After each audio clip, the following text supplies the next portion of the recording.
Welcome to the video. इस video में हम पॉलिटिकल थियरी का अनदर कंसेप्ट कैपिटलिज्म देखेंगे। पिछले वीडियो में हम लोगों ने सोशलिज्म देखा।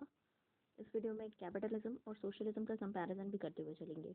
तो सबसे पहले देखते हैं कि कैपिटल मतलब क्या होता है। What is capital? मनी और any type of wealth. Money या किसी भी टाइप का वेल्थ जो है कैपिटल में कंसिडर किया जाता है। और कैपिटलिज्म का जो बेसिक आइडिया है वो है the person with the most capital will get the most profit. जिसके पास ज़्यादा कैपिटल रहेगा उसको ज़्यादा प्रॉफिट मिलेगा। Definition of capitalism: an economic system in which the means of production of goods or services are privately owned and operated for a profit। जिसमें means of production जो है वो privately owned हो। जबकि सोशलिज्म में हमने देखा कि मीन्स ऑफ प्रोडक्शन जो है वो सोसाइटी के कंट्रोल में था या फिर स्टेट के कंट्रोल में था। लेकिन कैपिटलिज्म में मीन्स ऑफ प्रोडक्शन जो है वो इंडिविजुअल के कंट्रोल में रहता है, कैपिटलिस्ट के कंट्रोल में रहता है। और कैपिटलिज्म में वो प्रॉफिट के लिए ऑपरेट होता है, जबकि सोशलिज्म में सोशल वेलफेयर के लिए या सोशल जस्टिस के लिए ऑपरेट होता है। Basically capitalism is an ideology that promotes privatisation, जो प्राइवेटाइजेशन को प्रमोट करता है। Where the means of production like land, field, factories and industries are owned by private individuals. जहाँ पे मीन्स ऑफ प्रोडक्शन पे प्राइवेट इंडिविजुअल का control हो, ना कि सोसाइटी या स्टेट का कंट्रोल हो। एक एग्जाम्पल से देखते हैं कि while government funded public education is an example of socialism. जो गवर्नमेंट फंडेड पब्लिक एजुकेशन है वो सोशलिज्म का एग्जाम्पल है।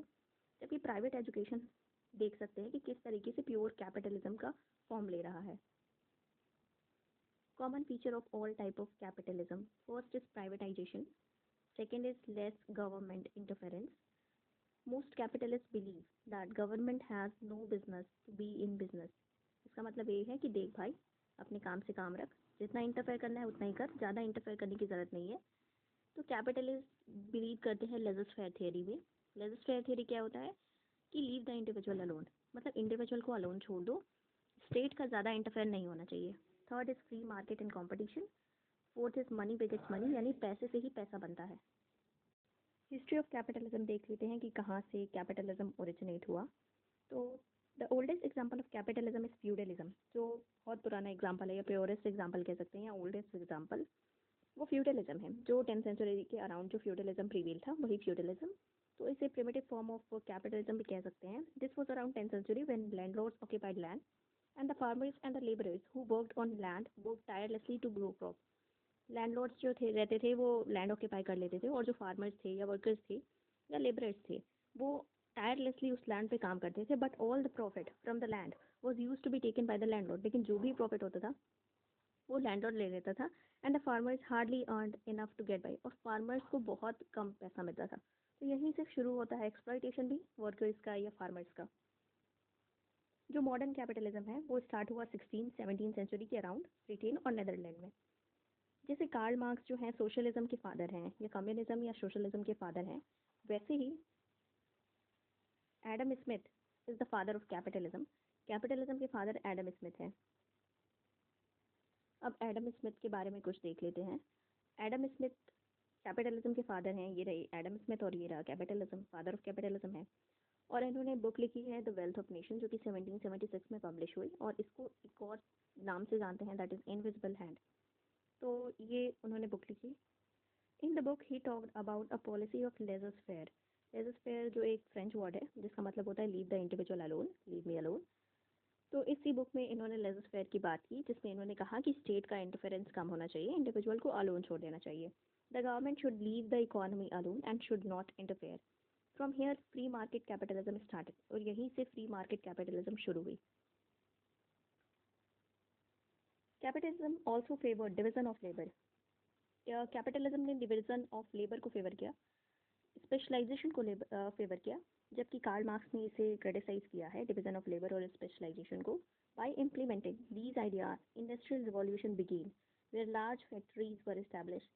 तो एडम स्मिथ के आइडियाज़ को इम्प्लीमेंट करके इंडस्ट्रियल रिवॉल्यूशन शुरू हुआ। बट व्हाट हैपेंड देन, आखिर उसके बाद क्या हुआ? तो उसके बाद स्टार्टिंग होती है वर्कर्स की कंडीशन ख़राब होने की। The workers were forced to work for hours in terrible condition. They were getting exploited and eventually communist ideology started. तो वर्कर्स एक्सप्लॉइट होने लगी और यहाँ से स्टार्ट हुआ कम्युनिस्ट आइडियोलॉजी का। यहाँ से शुरू हुई। तो कार्ल मार्क्स इसके बाद आते हैं, कैपिटलिज्म के बाद आते हैं Karl Marx. Adam Smith focuses on productivity and efficiency.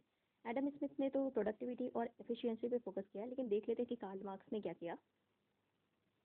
Karl Marx agreed that productivity and efficiency would indeed increase, but his focus on individual workers.